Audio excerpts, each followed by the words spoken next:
China से दोस्ती अब बांग्लादेश को बहुत महंगी पड़ रही है और दोस्ती में मिले इस धोखे की वजह से अब बांग्लादेश मदद के लिए इधर उधर भागता नजर आ रहा है। बांग्लादेश रेलवे से जुड़ी इस खबर को हम इसलिए भी कवर कर रहे हैं क्योंकि इस खबर में भारतीय रेलवे का भी एक छोटा लेकिन एक अहम किरदार है।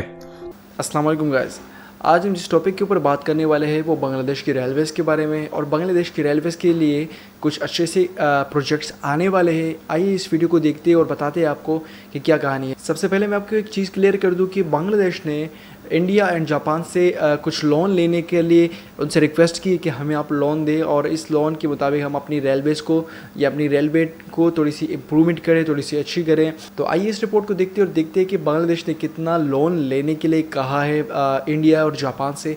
आइए स्टार्ट करते हैं। चाइना से दोस्ती अब बांग्लादेश को बहुत महंगी पड़ रही है और दोस्ती में मिले इस धोखे की वजह से बांग्लादेश मदद के लिए इधर उधर भागता नजर आ रहा है। बांग्लादेश रेलवे से जुड़ी इस खबर को हम इसलिए भी कवर कर रहे हैं क्योंकि इस खबर में भारतीय रेलवे का भी एक छोटा लेकिन एक अहम किरदार है। तो बांग्लादेश अब अपने अधूरे प्रोजेक्ट्स को पूरा करने के लिए जापान के सामने मदद का हाथ आगे बढ़ा रहा है क्योंकि चाइना बांग्लादेश को लोन देने के वादे से मुकर चुका है।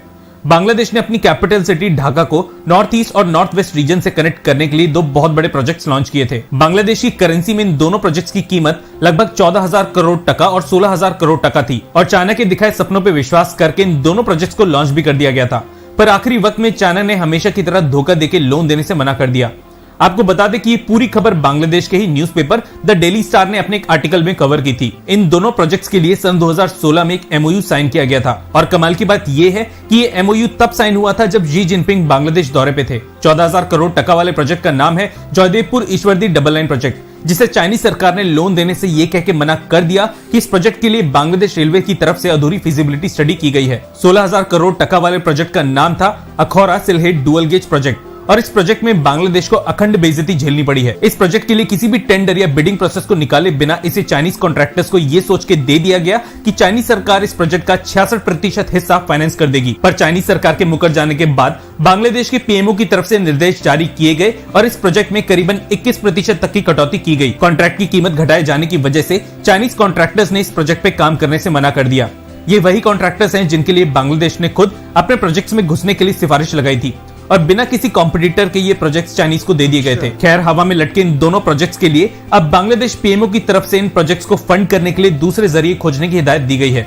गजब बेइज्जती का सबसे बड़ा एग्जांपल ये है कि लोन के लिए बांग्लादेश रेलवे की तरफ से बांग्लादेश में स्थित चाइनीज एम्बेसी को 7 बार रिमाइंडर भेजे गए, पर जवाब में बांग्लादेश को केवल ना ही सुनने को मिला। इस वीडियो में आगे चल के हम भारत की भूमिका के बारे में भी बताने वाले हैं, लेकिन अगर यहाँ तक वीडियो अच्छी लगी हो तो चैनल को सब्सक्राइब कर दीजिएगा। इसी न्यूज के आर्टिकल में ये कहा गया है कि अब बांग्लादेश जापान से इन प्रोजेक्ट्स को फंड करने के लिए बात कर रहा है, लेकिन जापान की तरफ से अभी इसकी कोई श्योरिटी नहीं है कि चाइना के छोड़े गए इस प्रोजेक्ट को जापान फाइनेंस करेगा भी या नहीं। चलिए इस पूरी पिक्चर में अब भारत की बात कर लेते हैं। इस आर्टिकल के मुताबिक भारत की इरकॉन ने इसी साल मार्च में इन दोनों प्रोजेक्ट्स को पूरा करने के लिए इच्छा जताई थी और बांग्लादेश रेलवे को एक्सिम बैंक ऑफ इंडिया से लोन देने का ऑफर भी दिया था।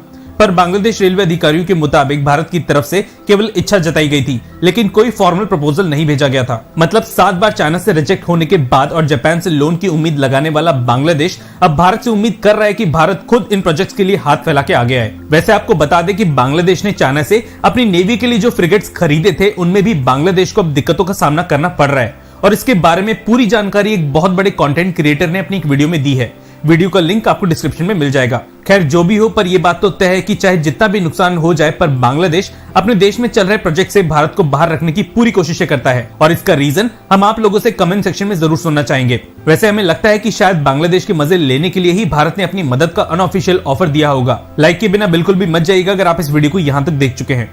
धन्यवाद, जय हिंद।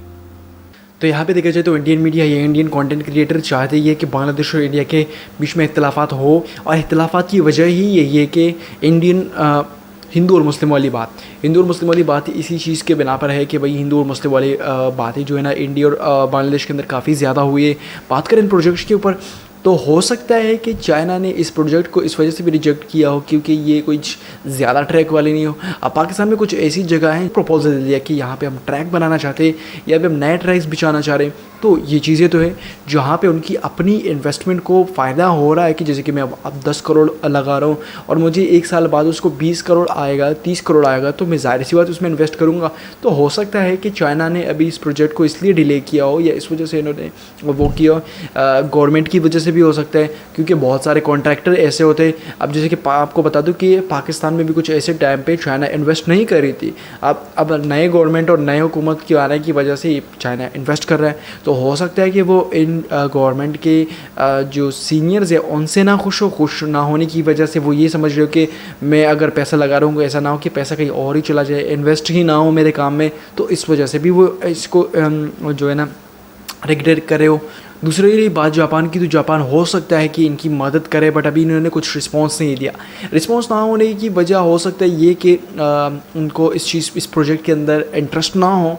देखो, जो इंटरेस्ट होता है इंसान को तो वो इस चीज़ में आगे बढ़ता है, तो हो सकता है इनको इंटरेस्ट ना हो। बात करें अगर इंडिया की, तो इंडिया खुद लोगों से एक लोन लेना और भीख मांगता है, तो वो बांग्लादेश इंडिया से क्या लोन लेगा कि आप हमें पैसे दें, हम अपनी रेलवेज़ के ऊपर लगाएं। हो सकता है कि बोला हो, बट अब इस चीज़ का कंफर्म नहीं कह सकते कि कितनी लोन देने वाले इंडिया देना है।